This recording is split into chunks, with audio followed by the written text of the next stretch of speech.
Hello and what is up YouTube? Today I have another Black and White 2 Wi-Fi battle with sirmel11 or sirmel11 on YouTube, and I met him on actually the AAX chat, and I also went to his own chat, which is currently unnamed.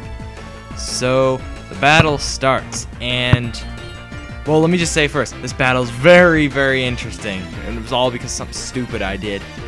But, anyways, I started out with Tyranitar as he goes for close combat with his Infernape, and I send in my Jellicent because I know that that can take a close combat very nicely.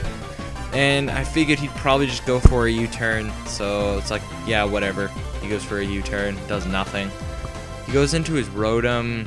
He's trying to scare me out with the Volt Switch or the Thunderbolt, or something like that, but I see leftovers, so I'm figuring this is a bulky Rotom wash. So I switch out because I still don't want to take a Thunderbolt or a Volt Switch or something to the face.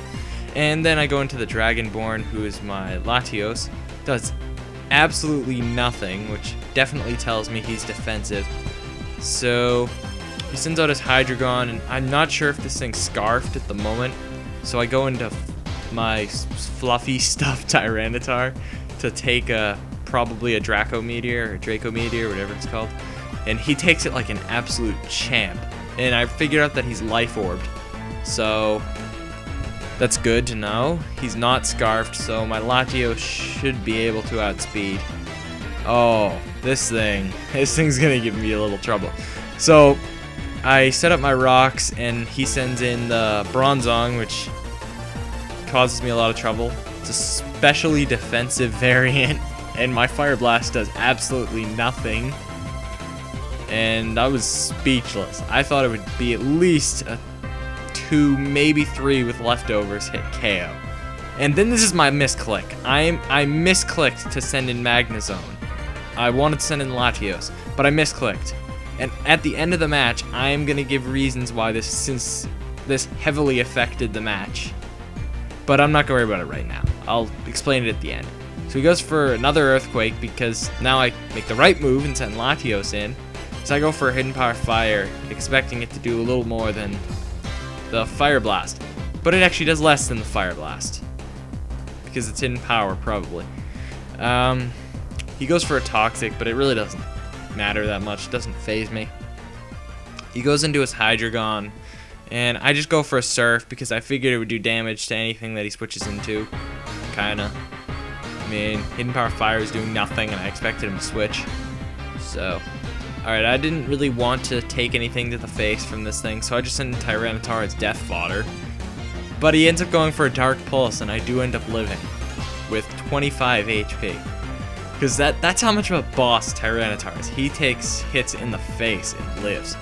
So now I'm expecting the Draco Meteor or something like that, and I was not foddering, but I kind of wanted to have something to take it, and I made that the man, who's my Nidoqueen. And then I switch back into Tyranitar, and he takes the Fire Blast. I mean, that is amazing that a Tyranitar can take so much abuse here. But now I just gotta fodder him off, unfortunately. Anything would KO him at that low of health. So, besides, he gets the minus defense and everything. So now I send in my Ditto, which they just released this Dream World ability, Ditto, which is Imposter, which lets me transform into the other Pokemon automatically, copying all its stats and ability, except for HP. So I do go for a close combat and take it out, and then I go for close combat on the Bronzong. I'm like, yes, this is gonna take it out. This is gonna take it out. No, I get minimum damage, and it lives with like 3 HP or -6. I don't know. So of course, a -2 with -2 defenses, the Earthquake easily takes me out. Now I just go for a Surf because it's a safer play, and it'll hit probably anything he has. And so now he goes into Crocodile, and I know he's gonna go for a Pursuit. I wasn't even gonna bother switching. Yeah, he gets a Moxie boost, and I know I'm starting to get scared here. So now I thought he was gonna switch out. I thought there was no reason why he could stay in, and then I go into a Jellicent. That was kind of a half of an overprediction fail. But whatever. So now he finally switches out, knowing that he probably won't be able to do too much with that. So I go for a Will-O-Wisp, hoping maybe to burn it if he stays in. But I do get a burn on the Tentacruel, which isn't terrible, I suppose. I mean, it is residual damage, despite the fact that it's not a physical sweeper. And he goes for a Protect, scouting what I'm going to do. I'm just going for the Scald just to get a little bit of damage. I doubt this thing has Rest, so any amount of damage would do. So he's going to just take a bunch of residual damage. And now he switches out into his Rotom, which probably would have been able to take the Scald a little better. I think it dual resists it. No, it doesn't, but it, I don't know. I don't know why he switched. But I get a Recover off, so I'm pretty much at full health. He goes for a Pain Split, which didn't catch me off guard as much. I probably should have predicted it, though. On, like, Face Palm, he used Pain Split. And I lose a bunch of HP. So I'm thinking here that I could probably get him to restore Magnezone's HP by using Pain Split again. I could lure him into it. Now he goes for Hidden Power. I don't really know why. Maybe because it must have been Hidden Power Fire, if I could guess. Because he must have predicted Magnezone to switch in. See, this turn I bring in Magnezone, hoping he goes for a Pain Split. But he does go for the Volt Switch and takes me out, so that's not good. Magnezone dies. And now his Crocodile's out again. And now I send in the man, and I'm like, come on, the man. You are the man.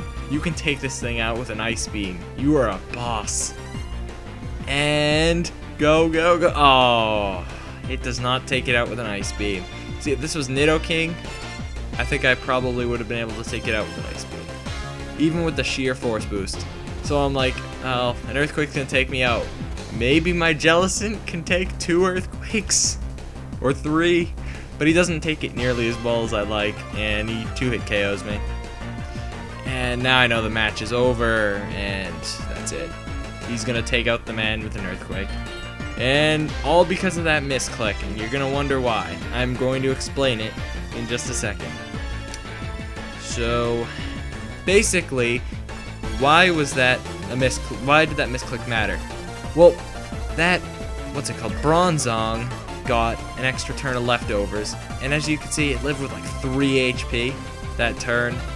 Well, if it didn't get that extra turn of leftovers when I messed up with the clicking, it wouldn't have lived that. I still would have had my Infernape to keep going, because it was his Choice Scarf Ditto. I might have been able to use it later, or I might have just been able to keep using the close combat, because it would have been effective against a bunch of things. So, also, I think Magnezone might have been more useful later. Maybe not. But both of those things are really the reason why the misclick mattered. And it led me to my first loss. What can I do? But I'm a good sport about it, and I get over it. And now we're having a rematch because I got a little upset by that. So, now for the rematch, he sends out his Metagross as I start out with my Ninetales, Mozilla. I go for a Will-O-Wisp because I know this thing will be a physical sweeper, but it misses. I mean, picks a good time, I'm sure. But I do live the Earthquake with 5 HP, like an absolute boss. So I switch out because I think I might be able to use it later for something. And I go into my Salamence to take the Bullet Punch, which it takes it alright, I guess, considering there's no Intimidate. It goes into Electrifier, and I go for an Earthquake. I was just actually planning on hitting the Metagross. He said that he just wanted to fodder out Electrifier, so that's whatever.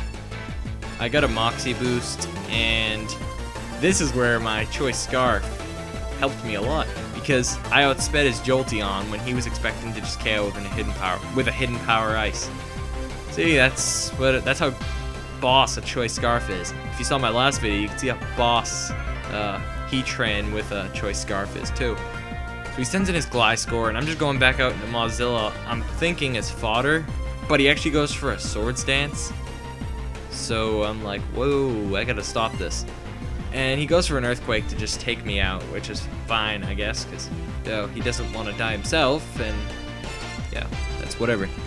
So I go back out into Salamence. I know an Outrage is definitely not going to KO. Probably do a little over half. Yeah, it does. And I figured I'd hit it as hard as I could. But then he goes for a sub, and that's kind of bad. And I do break the sub with an Outrage, which is good, I guess. And he goes for an Acrobatics, which with a Flying Gem, and then after the Flying Gem, he has no item. Obviously, he's going to take me out. So now I go into my Crobat for the win, and just go for a Heat Wave. There's really no need to get up a nasty blot when he has a Swords Dance. I just have to take that thing out. So now here's a Snorlax. Oh, this thing, he murdered my signature Pokemon.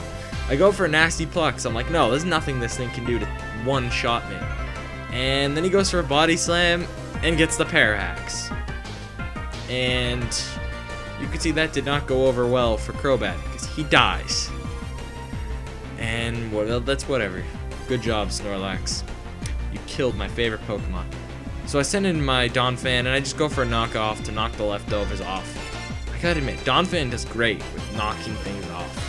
I'm serious. This thing it's better than using something like Ice Shard or even Roar. Although Roar is still useful. Alright, so he used an Earthquake. I think he predicted Heatran, maybe? I don't know why I would send in Heatran though. So I'm just going for Earthquakes, as he's just going for Body Slam, probably trying to get the Parahax, but I'm still a ground type. I don't know, can Body Slam get Parahax on a ground type? I don't know. Yeah, so I'm just getting lefties over and over again. He's getting no recovery, so with that no recovery, my very small amount of damage that I'm giving him with Earthquake will finally take him out.